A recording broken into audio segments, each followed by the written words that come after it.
কানু ওঠ রে, তাড়াতাড়ি ওঠ, তোর বাবা এখনো মাঠ থেকে বাড়ি ফিরেনি। গিয়ে দেখ। কিছু হলো নাকি আবার? ঠিক আছে, এক্ষুনি যাচ্ছি।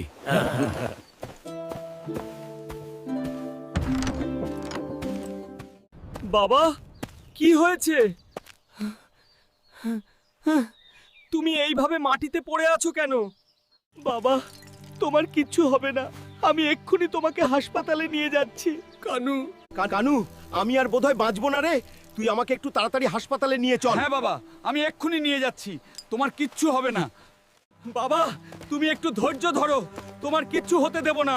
আমি এক্ষুনি নিয়ে তোমাকে হাসপাতালে চলে যাব। মা, বাবা হঠাৎই অসুস্থ হয়ে পড়েছে, আমি বাবাকে নিয়ে তাড়াতাড়ি হাসপাতালের দিকে যাই। তুমি বাড়িতেই থাকো, প্রয়োজন হলে তোমাকে আমি ডেকে পাঠাবো। বাবা, আর একটু ধৈর্য রাখ। বাবা, ভগবানের উপর বিশ্বাস রাখো। এই তো আমি হসপিটালের কাছে প্রায় পৌঁছে গেছি, তোমার কিচ্ছু হবে না।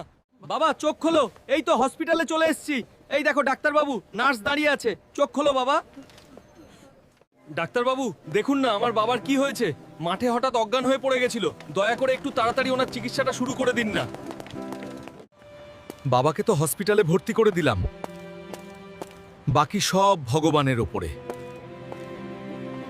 না, এবার একটু তাড়াতাড়ি হেঁটে বাড়ি যাই, গিয়ে মাকে খবরটা দিই বাবা কেমন আছে। মা, কান্না করো না, মন খারাপ করো না, বাবা এখন অনেকটা ঠিক আছে, চলো আমরা ঘরে যাই। হ্যাঁ বাবা কানু। ঘরে চল, তুইও তো সারাদিন কিছু খাসনি, চল এবার কিছু খেয়ে নিবি, তারপর একসাথে আমরা দুজন তোর বাবাকে দেখতে যাব। মা, তুমি এখানে বসো, আমি তোমার জন্য খাবার নিয়ে আসছি। তারপর দুজনে একসাথে খেয়ে নেব। মা, খাবারটা খেয়ে নাও, না হলে আবার তোমার শরীরটাও খারাপ হয়ে যাবে। হ্যাঁ, আমি খাচ্ছি, তুইও সঙ্গে সঙ্গে খেয়ে নে।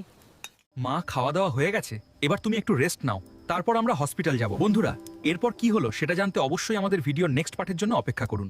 হ্যাঁ, আমি সেই অপরাধী। আমি মজার মজার ভিডিও বানিয়ে অপরাধ করেছি। যদি পারেন তাহলে আমার ভিডিওতে লাইক, শেয়ার, কমেন্টস দিয়ে আমাকে ক্ষমা করে দেবেন। জানি বন্ধুরা, তোমরা আমাকে ক্ষমা করে দিয়েছো, তাহলে যাওয়ার আগে অবশ্যই কিন্তু এটা টিপে দিয়ে যেও, মানে সাবস্ক্রাইব বাটনটা প্রেস করো, আর তারপর নতুন ভিডিওতে আমাদের আবার দেখা হবে।